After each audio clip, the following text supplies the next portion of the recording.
it is funny because I have friends and I'll go and have an investor meeting and they'll go like, oh, did you come back with 10 million or 100 million or whatever? I'm like, not really how it works. I never really thought about it until you actually were the one who first gave me that mindset when you said, you worked for this one company where we both actually worked, but we didn't overlap. And you said, to this day, they haven't raised any money since you left. You still put food on all their dinner tables. You put food on everybody's table. Trekked in Nepal and went all over Southeast Asia. People thought you were still working. People can't tell the difference. Just a regular day in Elaine's job. Yeah. People ask me all the time, why is getting a job harder than my actual job? Then I tell them, imagine being a recruiter. I wasn't always in executive search. I was an engineer, a broker, and then cold called my way to being an investor. And as I networked with my peers in the industry, I found their stories to be fascinating. It's the people that make the industry special to me, and that's where I put my focus, the talent and the stories behind them. It's an honor to work with the elite executives, and I wanted to create a platform to put their stories on display for the world. Welcome to the Investment Committee.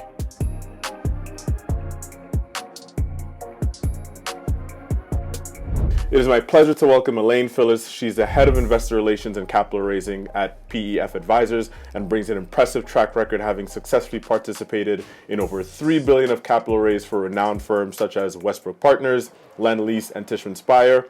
Her extensive client base includes major public and private pension funds, insurance companies, endowments, foundations, and sovereign wealth funds. Elaine's academic achievements include earning a law degree from the University of Connecticut and an MBA from New York University. In addition to her professional accomplishments, she's a founding member and former co-chair of the Los Angeles and New York chapters of the U.S. Soccer Development Council and a former board member of WX, the Women Executives in Real Estate, and NY Crew. Elaine is regarded as one of the top capital raisers in the real estate industry. Elaine, welcome to the Investment Committee. Pleasure to be here. Thanks for having me, Dom. Thank you for coming. So Elaine, tell us, how did you get here, about yourself, the journey, and we'll go from there. Yeah, well, it's a long and winding road for sure. There were no straight lines, it feels like sometimes.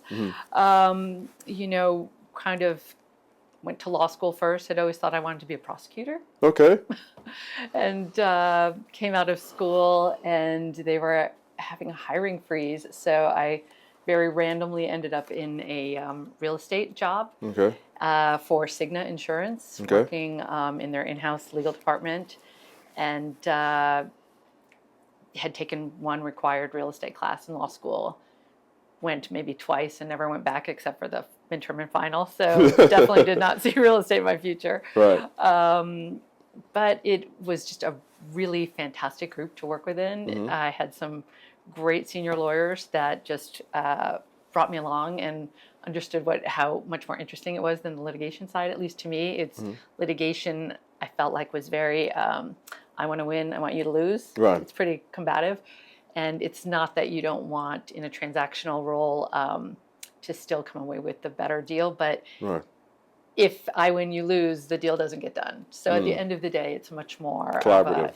Exactly. Like we both need to give a little to get to win, to make the deal happen. So that was a much better fit for me. And it didn't take too long for me to realize I thought what the business people were doing was much more interesting. So I ended up going to business school and ending up in the mortgage banking and then in the investment banking world and private equity and things that I had just never even heard of when I was all this esoteric information out there.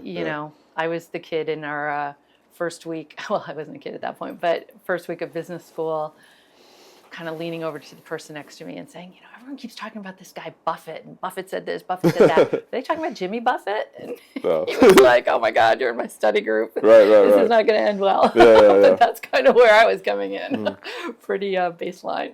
But, had a knack for that side of the business as well. So it all worked out for the best. Okay, so coming from not knowing who Warren Buffett is to getting into fundraising, was it all, when you got into the world of finance, was it in the college study groups, learned about banking?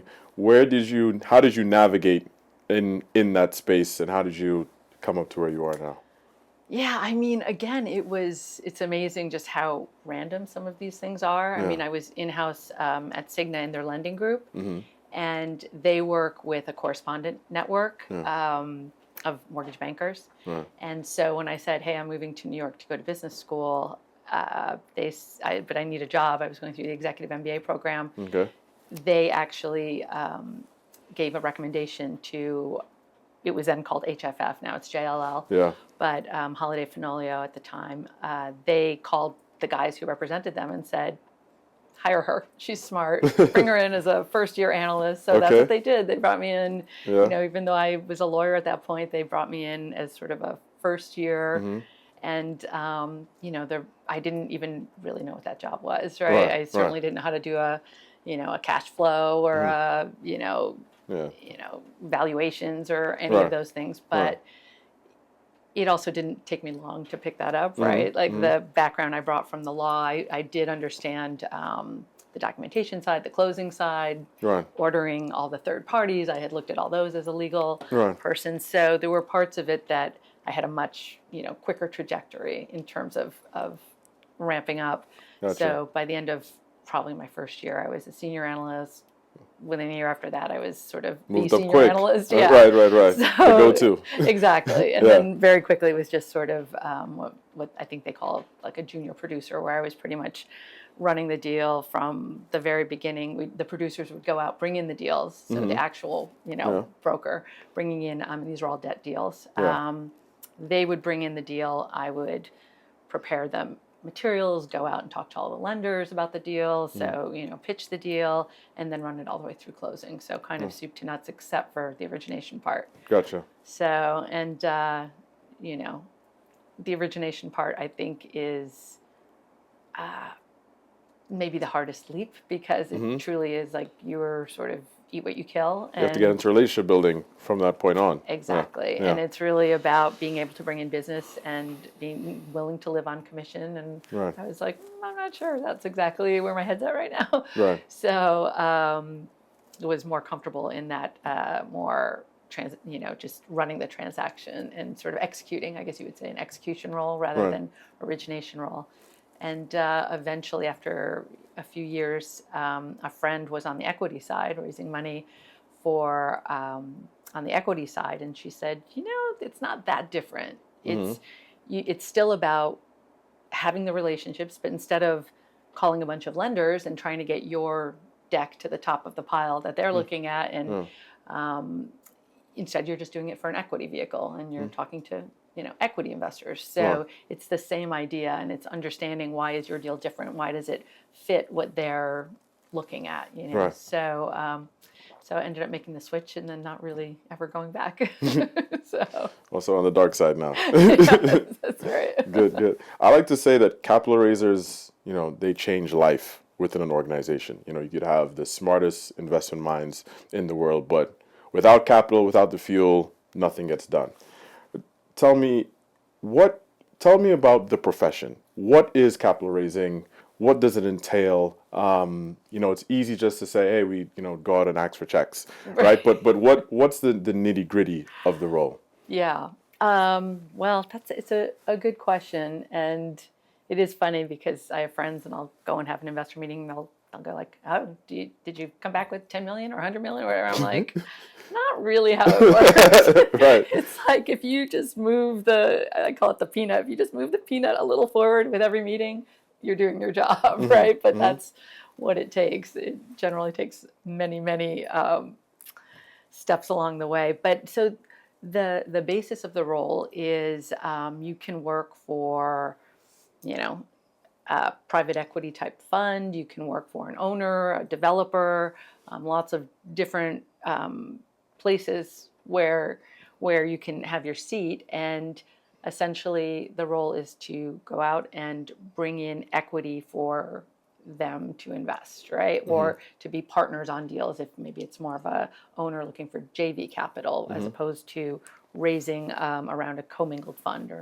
an open-end fund or a separate account where it's maybe just one investor and you're just investing for their specific capital need and one specific sort of mandate. Right. So all kinds of different ways to structure these, but the essence of the role is going out and finding investors. So I mean, I have a lot of, I would say, young people who come up to me and say, I'm really interested in this. And I guess I just want to make sure they really understand it's a sales role. At the end of the day, I never thought I would be a salesperson, but at the end of the day, that is what you are, Right.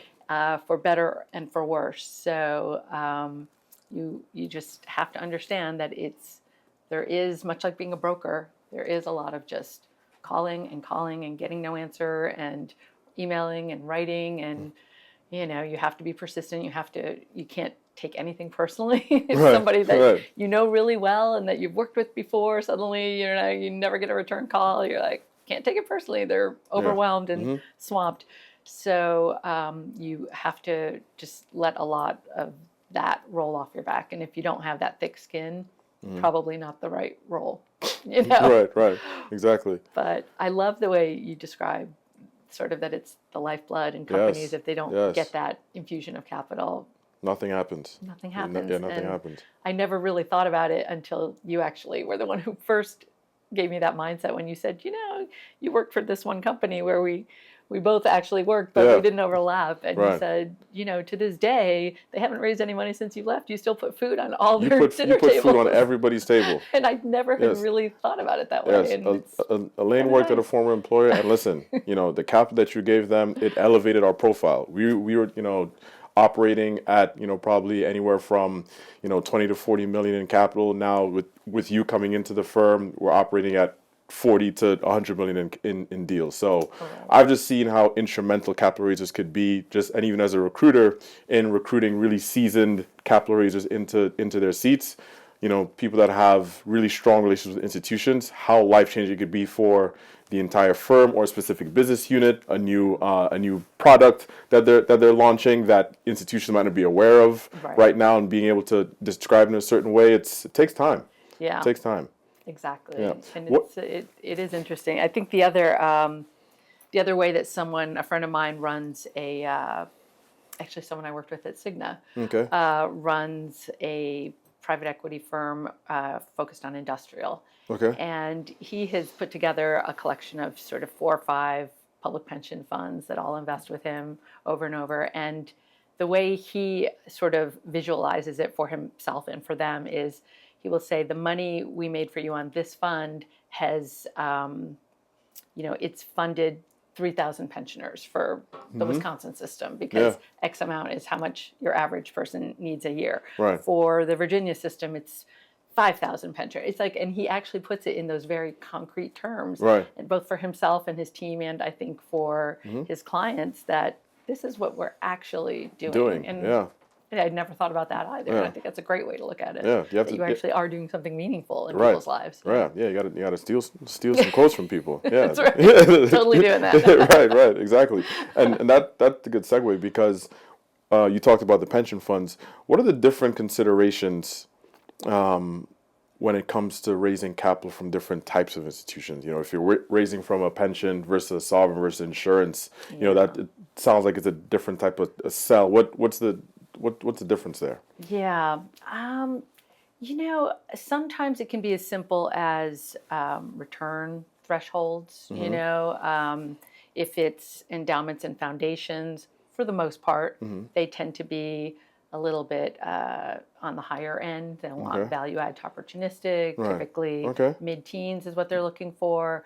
A public pension fund might be more interested, or an insurance company might be more interested in, hey, I have these obligations that are coming due in X years, and so I need to know that I'm making a 7 year in, year out. So they want something steadier, something a little more safe, more core. Right. So, it can be as simple as something like that, and it can also be, I think, the vehicles that each prefer. Some groups, and these things swing on a pendulum too, right? Back, I would say when I started raising capital, everyone was much more inclined to do closed-end discretionary funds. Then we had the GFC, and everybody saw that some of these funds went out over their skis and did things they probably shouldn't have done and got in trouble. And all of a sudden it was like, no, we want control. So then a lot of the bigger pension funds said, we have enough staff. We want separate accounts where we are really in control of what's happening. We know what's happening with every investment. We're controlling what you're doing and making sure you're staying within the guidelines. And then it kind of can swing back again and be like, that's actually a lot of work. We don't have time to be that on top of everything, every decision. So maybe we swing back and it becomes a club deal or back into more closed-end funds. So, I mean, those things, some of them are just, it depends on the times, and some of them, it depends on the type of institution you're working with. Gotcha. So I guess that's how things have changed over time with different client wants, and as institutions might get more smart in an asset class, for example. That's really interesting. Yeah. And how has your relationships with these institutions changed over time? Like, do they, if you've raised capital, if you've, given them, presented great investment opportunities for them, they've made their money with different managers that you've represented, how has that changed, like, your relationship with them? Like, did they ask for your advice? Did they ask for advice on other things? How has that come about? Yeah, I think the number one maybe gift you can give to an investor is to understand their profile, what they're looking for, and when they're looking for it. So to some degree, you need to stay in touch just to, as I said, things work on a pendulum. What are they looking for today? What's the profile they're looking for? What are their goals, right? Are they looking for cash flow? No, they're looking more for overall return. What do they want?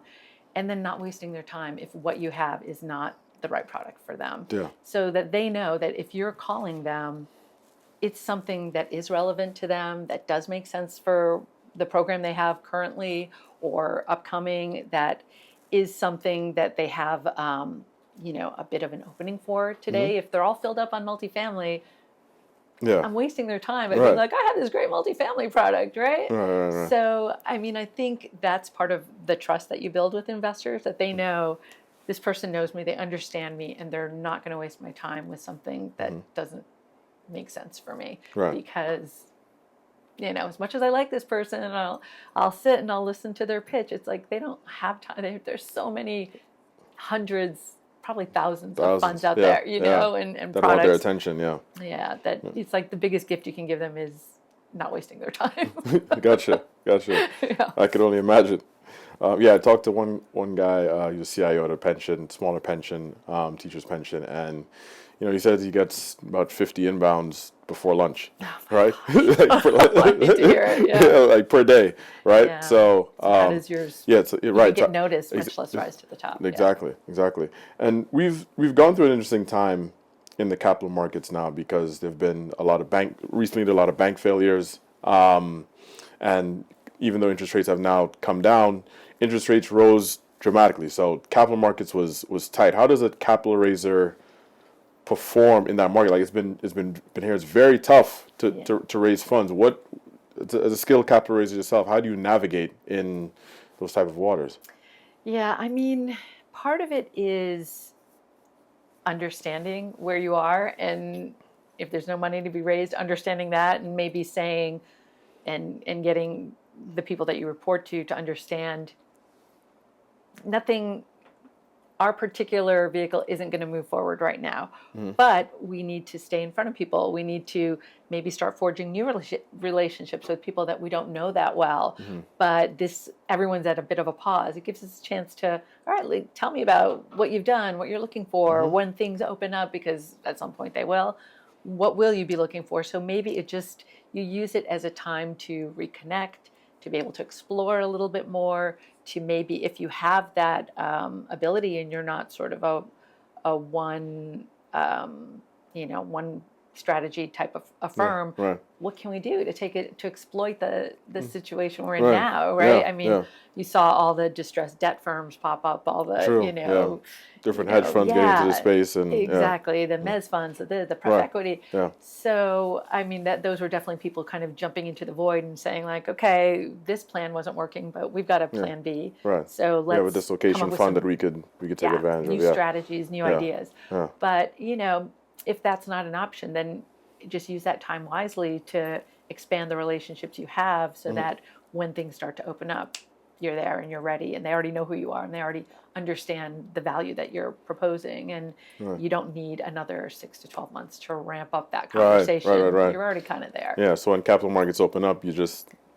I mean, we're definitely seeing that at PEF. We spent 18 months telling the story, and in our case, kind of explaining why, listen, this freeze in the market isn't really affecting us the same way it affects most multifamily. Right. But, now those conversations are starting to bear fruit, and people are like, yeah, our allocations are coming back. 2025 should, we're going to have money again. And so you don't have to start at ground zero. You've already done hey, here are the ABCs of our product type. Yeah. So. And tell me more about at PEF Advisors. You're raising capital for them now. They focus a lot on the affordable housing space, and we have a affordable housing crisis in this country. What is the appetite for institutional capital for affordable housing, for the strategies, for the space in general? Yeah, it absolutely is a crisis, and shame on me, I really didn't know much about it until I got to PEF and really dug so much deeper into the space. I mean, I had done workforce housing, and there's a lot of different definitions around what it is. Yeah, like workforce housing just came about, I feel like 5-6 years ago, and like it's a new term, and there's something every decade. That's right. And how do you define it? Some people define it 80 to 120% of area median income, or AMI. Some people go up to 140. Some there's we actually do what's called capital A affordable, so it's more that 30 to 60% of average median income. Okay. So our average tenant makes $24,000 a year. Okay, so that's pretty different than 140. Right. Right, for sure. Where someone's making maybe 100. So, but the need is incredible. I think the number I hear tossed around the most is sort of 7 million unit shortage of housing for that sort of 50% and under of AMI. So you're getting maybe 500,000 units, well, probably not even, probably 250,000 units a year, but you have a 7 million deficit that you have to that you're pull. Trying to fill. Right. So it's almost impossible, right, to ever really fill that demand. So the space has been fascinating. I think people understand the story. They understand how the underlying fundamentals are different than market rate multifamily, because you just have this demand dynamic that's so completely different than what you're seeing in the other parts of the market. For sure. And so it just causes a more durable cash flow, more resilient, very high occupancy rates, very low turnover. So it's just a different dynamic, and people are starting to, but there's a lot of education, because there's a lot of nuance, there's a lot of regulation around it, there's a lot of, different markets probably have different regulations as well. Right, and the dynamics in somewhere in North Dakota, the difference between what your affordable rent is and what your fair market rent is, probably not that much, right? Okay. As opposed to somewhere like New York. LA or New York, or some of the other large markets. So that being able to pull off a strategy where you're actually getting a mid-teen return, you can't do it in North Dakota. You know what I mean? Right. So, but but it has been fascinating, really digging in and understanding the mission of the company, and how many players are really getting more involved in the space and starting to find different niches within where they can work and figure out how to solve the crisis. And it's very tied to the homeless crisis, right? Because a lot of the people, especially in the capital A space, if they lose their housing, homeless is like the next option, step, right? It's like, if you can't afford and you can't find this housing, there's no other option for you. So institutions are getting there. They're pretty slow, I think, but there's a learning curve, and they're starting, and that's actually been the most interesting part of the last 18 months. Is 2 years has been how they're starting. The conversation is much more in play now. So do you think there's also, on top of the lack of supply, there's a lack of capital going towards the space that needs to be there? Yeah, I mean, for sure. There's absolutely more that can be done, but and especially we're in the preservation space, so the goal is to take the supply that's out there and make sure it doesn't flip to market, make sure that it doesn't get so run down that, these people they're living in it and it's, it's somewhere you wouldn't want to live. It still needs to be a safe, clean, good environment, a community that everyone's going to want to be part of. So, and yeah, that takes capital. And I see some of the funds out there, and I think it's been hard for them to hit their goals, and raise as much as they would have liked. And that's kind of what I'm seeing among the competition as well. So it's a tough space, but more people jumping in, and I think that's good for everybody. Good. Yeah. I mean, when you think about it, so if the capital raisers have the relationship with the institutions don't know the story as yet, so the capital raisers are responsible for sort of getting them over the line to solve the affordable housing crisis. Exactly. Yeah. It all comes together. That's right. It always comes together. Switching gears to sort of general advice for younger capital raisers that are coming up in the space. One thing I wanted to ask was, how has the profession changed over the years from when you started to now? Obviously there's a lot more technology now. I remember when COVID happened, people were wondering if a check would ever be written over Zoom without seeing, without actually meeting the folks in the office, and that's changed everything. What are the type of things that have changed in the profession over the years, if anything? Well, I think as the number of vehicles and funds and JV partnerships and so on have expanded, the LPs, I think, are definitely much more overwhelmed. Okay.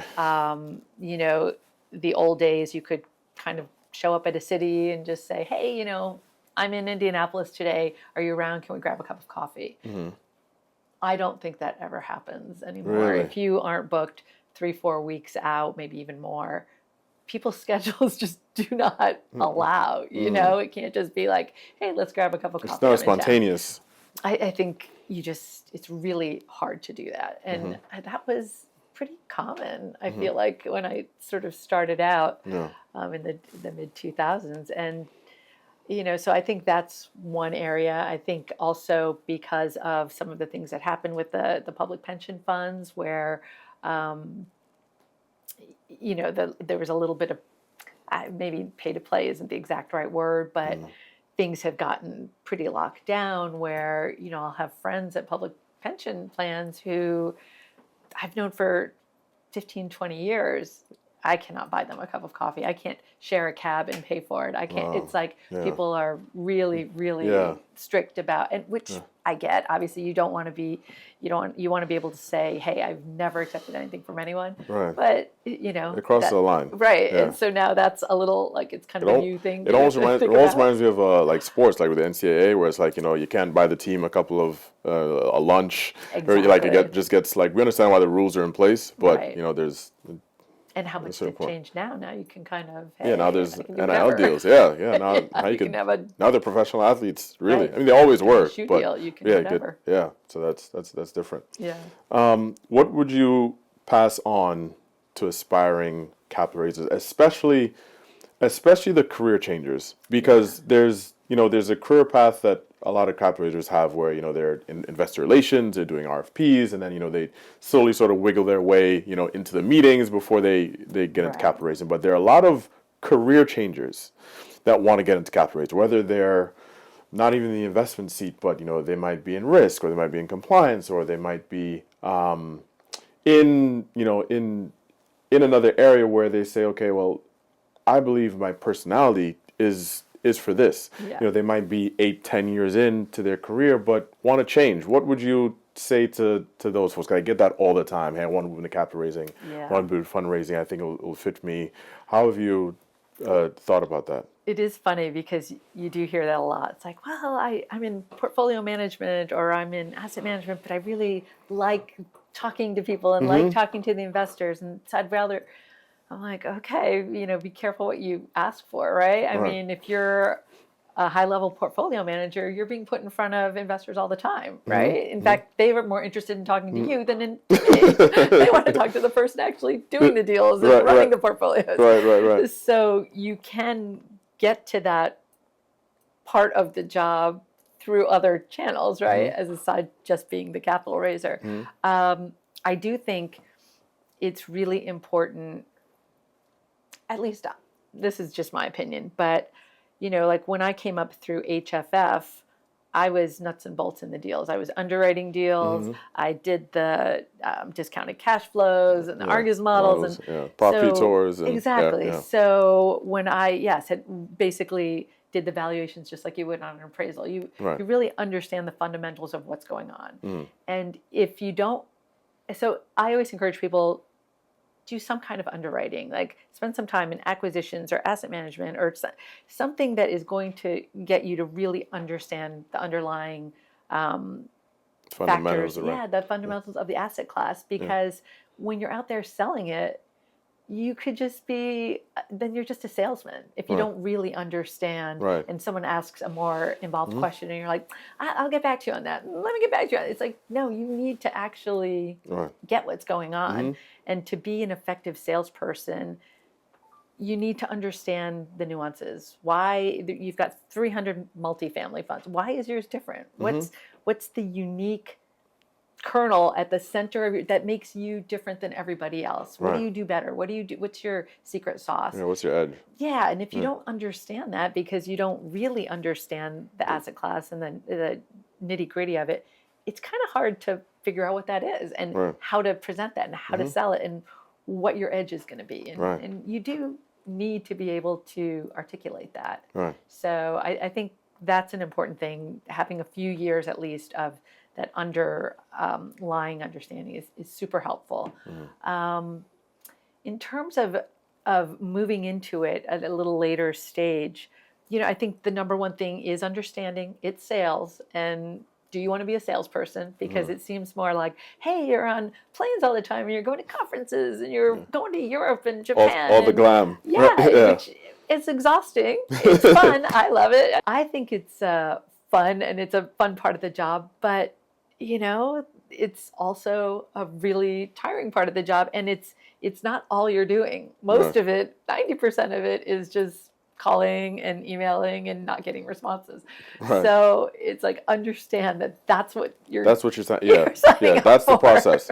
Not just the prize, but really the process. It's how things have moved. You had asked, how things changed. It used to be kind of a few big categories, right? Your pension funds, public and private. Corporate and private, insurance companies, endowments, foundations, sovereign wealth funds.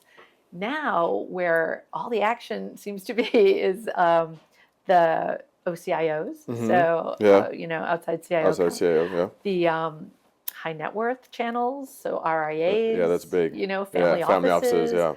So it's just getting into alternatives, It's a whole new set of investors that a lot of people haven't figured out. How do I crack that code? How do I get into those channels? A lot of the larger, I would say, funds are setting up specific people to do nothing but that, and to figure out, because there's not tens of billions, hundreds of billions in some of these firms, So if you can figure out how to crack that code, and that's sort of open for season right now, those older people like us have not really gone down those paths. So there's a lot of opportunity there for someone who's a little bit more of a, coming up the ranks and is like, I'll take on that challenge. I'll figure it out. So I think that's kind of an interesting channel. That's a good advice. Because it's such a nascent space right now, where all the capital wants to go to. And then there's and I talked to some product people as well, just finding the match between the liquidity that family offices, ultra net worth are used to versus the illiquidity of real estate and alternative assets, and trying to figure out how, educating them on that process, that there's a lockup period and so forth. Exactly. So it's definitely a different mix. No, that's definitely interesting. And you had mentioned, you mentioned about funds and how to differentiate themselves, right? If you're one amongst many. One thing in particular that I do that I am passionate about is emerging managers. Emerging managers, they even come to me asking, how to differentiate themselves or maybe ask advice about their pitches because, I recruit for some of their competitors. What advice would you give to, emerging managers, even if they're not a manager? It might be, the MD that's, at a large fund thinking about coming out and starting his own fund. What advice would you give to them when it comes to, okay, I'm gonna do this. I have some family and friends money, but I want to raise some institutional capital in the future, or at least it might not be right now, but at least prepare myself to get on the correct pathway, right, to raise institutional capital if I do want to have my own fund. Yeah, and I do feel like the past 10 years I've sort of taken on a lot of smaller managers who are kind of looking to get to that next step, or going from the more high net worth to more institutional. Part of it is, I think, understanding track record wise what they're looking for. So how do you do your track record? It's like, are you using the same standards that institutions would want to see? Okay. So making sure that even from early on, you've got a track record that's going to work for them and that's going to make sense to them, and having the reporting, starting to think about how do you do your reporting, just some of those underlying things that you're going to need, and that they really, I think institutions find it hard to get past some of those initial steps. If someone doesn't have some of that in place, and I think just making sure that everything you're doing is transparent and above board and is very clear, in line with a strategy. I said I was going to do this. This is what I did. Here is the result. It's funny. Simplicity. It's funny. I get that a lot. Where an LP would say, "Well, we spoke to them. They said they're going to do X. We said we'll wait 2 years, but then after 2 years, they did something completely different than what they said they were going to do." Right. So yeah, just like I think, and I could see both sides, because sometimes they're starting out, they might not be sure exactly of where they are, where they fit, where the strengths are. The opportunity set might have changed for them, and they had a different thesis. Sometimes you have to move quickly. Yep. But yeah, that LPs they want clarity. They want to know, okay, this is it, and this is what we're buying. Right. And then not that it's going to change on a dime at certain points. So that's a good point.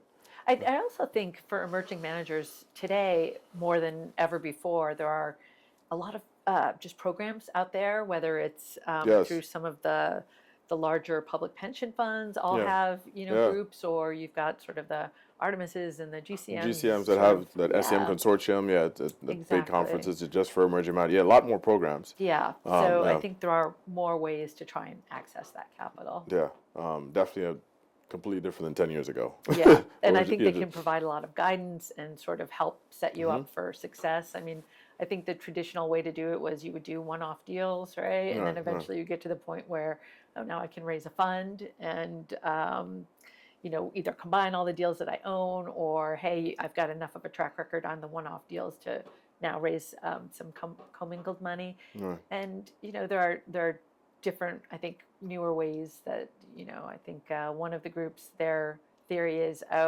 we'd rather fund all these joint ventures and then be part of that first fund, because we'll get the uptick. And so, I mean, I think there's just more help out there for emerging managers than there was in the past. For sure. You have to figure it out yourself. For sure. Moving on to some of the organizations that you're a part of some amazing organizations. So tell us about, the women executives in real estate, and, for example, their scholarships, their mentorship programs, and how everything works. Love to hear more about the organization. Yeah. So WX, I've been a member of for maybe 15 years or so. Okay. And have been involved mostly with the membership committee, but it's an organization of 250 senior level women, invitation only, real estate focused, and New York centric. So the idea behind the organization is to help increase women's profile, their network, their ability to do business with each other, and certainly education in the real estate world. And a big part of that is helping to prepare to sort of create a pipeline of the next Yes. generation of women Yeah. in the field. So we do have a very robust scholarship and mentorship program. I think we've done the scholarship program has been around for about 20 years. Okay. And Wow. we've given almost 450 scholarships from 38 schools, I think, and over $2 million worth. And those have, they generally works, I think the scholarship, you have to be in your last year of study, whether it's undergrad or master's program or law school or whatever it is. It's pretty diverse, has to be real estate oriented with a mind towards working in New York afterwards. Right. But anywhere from architecture to finance to law to, you know, urban planning, so engineering, development, there's a lot of, we really cover the gamut. We have a large gala that we use as a fundraising event for the scholarship. I think this past year we had over 650 attendees and raised almost $1 million, 900 something. Wow. So that's exciting, and that money all goes towards future scholarships. Right. So that's amazing. Yeah, it's great, and you know, the part of what is nice about the scholarship program is if there's a financial need, you can get up to, I believe, $10,000 awarded for financial. But what comes along with it is you get a 2-year mentorship as well. They team you up with mentors who are WX members. That's the key. Yes, That you're allowed to mentorship. attend all the events. You have separate mentor-mentee events. You get to meet your class of mentees who you're going to grow up through the industry with together. So that creates sort of a cohort and a great group of people that you'll know throughout your career. So I think it's just, that's beautiful. Yeah, it's really nice. That's the biggest difference. I mean, I might be talking to a candidate. They're thinking about an offer, and they'll tell me all the time, okay, I'm just going to talk to my mentor about this. And I think, and it's really giving them really guidance at all levels, because it could be a little bit of the Wild West out there, right? Absolutely. So talking to people that have been there, done that, probably worked at organizations that you might be thinking about. You get all the inside information. I can't stress enough that it's the only cheat code in life is mentors. It is absolutely. And if there's one thing I wish is when I have taken on different positions that I had asked more people before I took them and said, "What do you know about this group?" Yes. Because some of them I probably would have made a different decision. Right. That's the power of it, right? Just the information you can't find online just from people being in the business, understanding culture, understanding attitudes. Right. Even the little thing where you said, okay, we're at PEF, capital markets are slow. But we still have to go and create new relationships. Right. Even though we might not get the check today, when things open up, we could do that. Having your voice to the executives and getting the okay to go and do that, and for them to be understanding of that. Like that might not be the case in other places where you might not have that freedom and flexibility. Right. And so those minute things make the world of a difference in a job or an opportunity that you can't get, just from Glassdoor, right? You have to get it from organizations such as WX. That's amazing. Yeah. I wasn't in the mentorship program at the time, but I substituted for a mentor who wasn't able to go to an event, and the mentee I met that night ended up in capital raising, and that was probably 10 years ago, and we're still friends, and I still see her at all the conferences. She's a conference buddy, and it's great. That's how it is. Yeah. Right. So it just happens sporadically like that. Right. And tell me about this is really interesting to me. You are a founding member of the Los Angeles and New York chapters of the U.S. Soccer Development Council. How did that happen, for one? Yeah. And then two, what has been, I can imagine that has taken you to a lot of places. What's sort of been the best experiences that you've gotten from that? Yeah. So, I got into it just sort of, it was kind of funny. My parents are Greek, so my dad's a huge soccer fan. So I've always grown up around soccer and being a fan. But I met a couple of people who worked for U.S. Soccer. Okay. And they sort of got me going to the U.S. games because I I'd always followed the Greek team more, you know, Right. they got me involved in the U.S. team. And, you know, the more I got into it and started going to games, and then they decided they were starting this council, and someone there said, you know, you raise money for a living, like, maybe you could be on this council. So I was like, yeah, Use that some of seems those connections. interesting. Yeah. Exactly. Right. So it's just been so much fun. So I started, I was one of the 2 co-chairs here in New York. And then a couple years after that kind of got going, ended up moving to California for a job. And as soon as I moved there, U.S. Soccer said, oh, you know, we're thinking of starting one in L.A. You're there. So, okay, yeah, I guess I'll be a co-chair on this one too. But it's just, it attracted just such an interesting, amazing group of people, you know, and the mission is really just to, you know, get the word of soccer out there and to build up the organization. They don't, unlike many other countries, you know, U.S. Soccer doesn't get any government support. It's a 501c3. I didn't know so that. It's all, it's all private funded and through sponsorships. Why is that? So it's a good question. You know, I mean, they don't sponsor really the Olympics either, right? So separation of sports and state, I guess. But it's, you know, you have a country like Germany or some of the others. I mean, there's a lot of that's national funding. pride. Exactly. Yeah, that's the keys right there.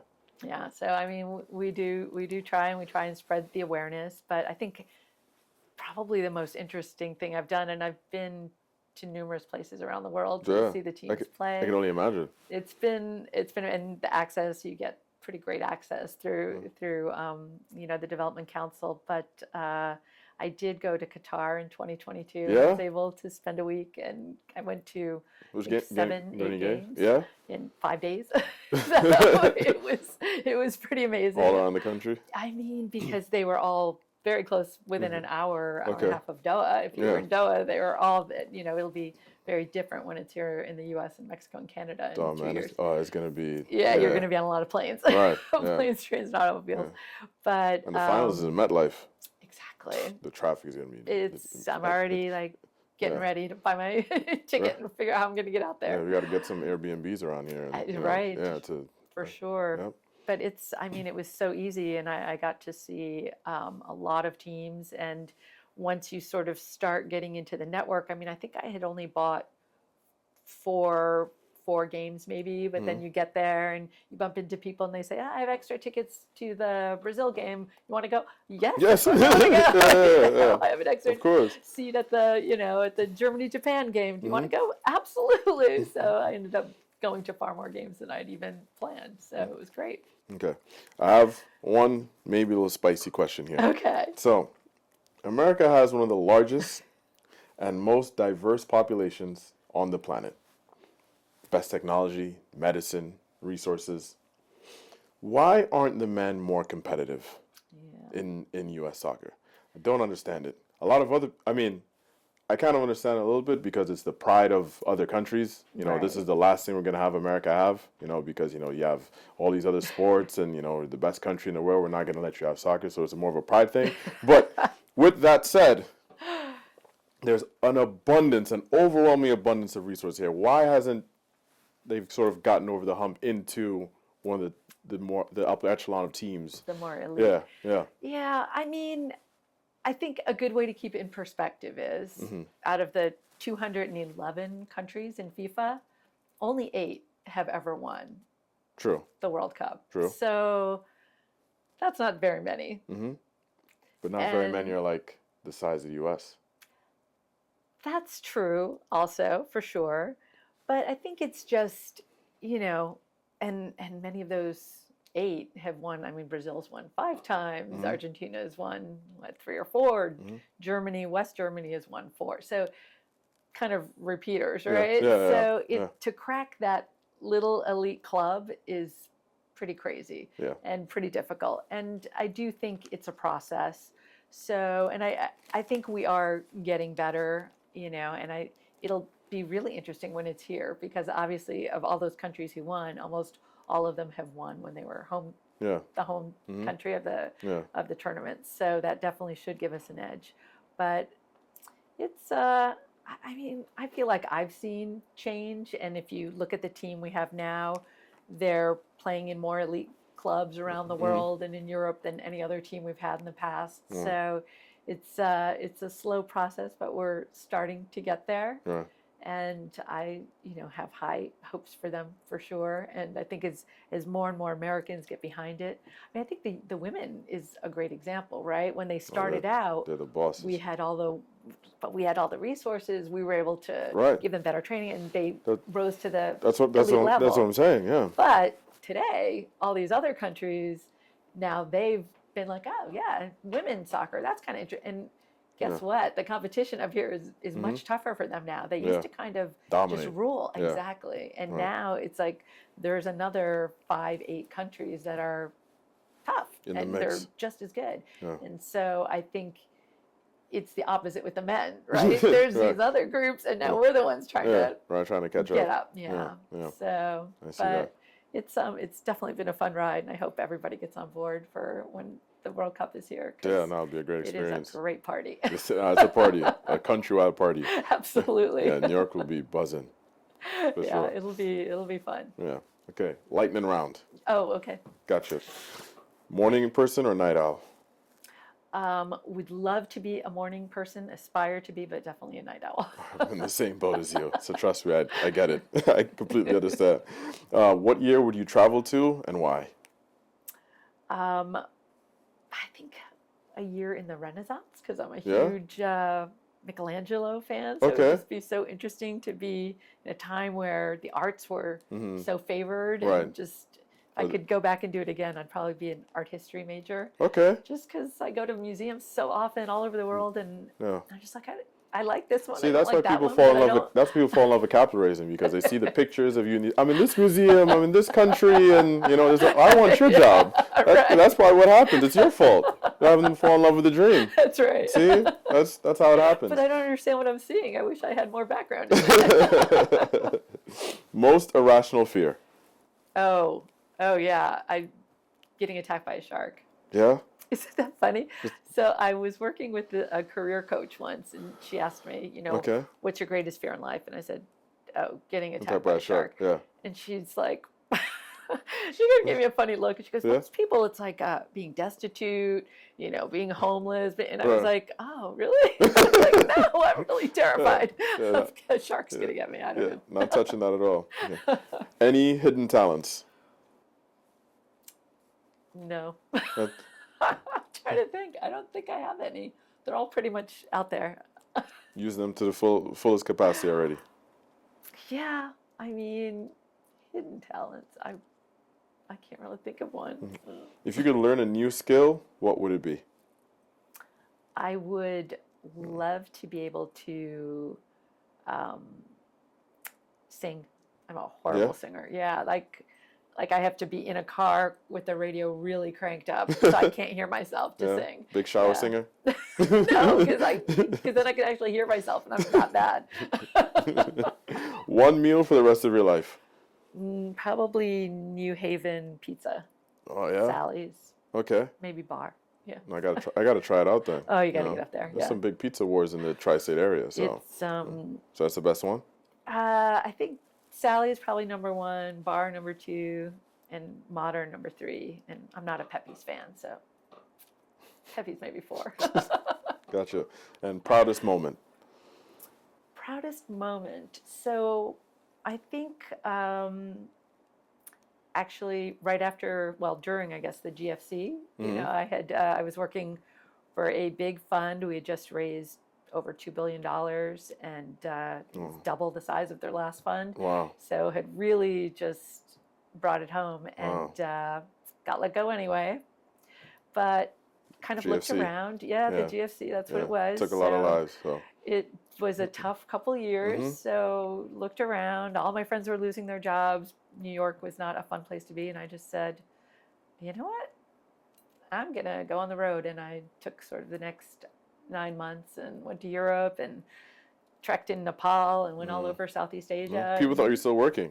People can't tell the difference. Just a regular day in Elaine's job. Yeah. That's what happened. But it was, I mean, that was 2009. So people always say, the worst year of my career, 2009. I'm like, that was my best year. Right. Thank you. That was awesome. But that's different. There wasn't as much internet. And so it was definitely a lot of just showing up at an airport and being like, can I buy a ticket to, wow, Myanmar, and that's the dream. Figuring out where to stay once you got there. I mean, you couldn't plan that much ahead the way you do today. Exactly. So that was, I think that was that's an amazing experience. Going out on a limb. Yeah, that's good. Well, no, Elaine, thank you so much for being on the show. It was a delight. No, this was great. I appreciate it a lot. It was fun. Thank you. Thanks. Yeah.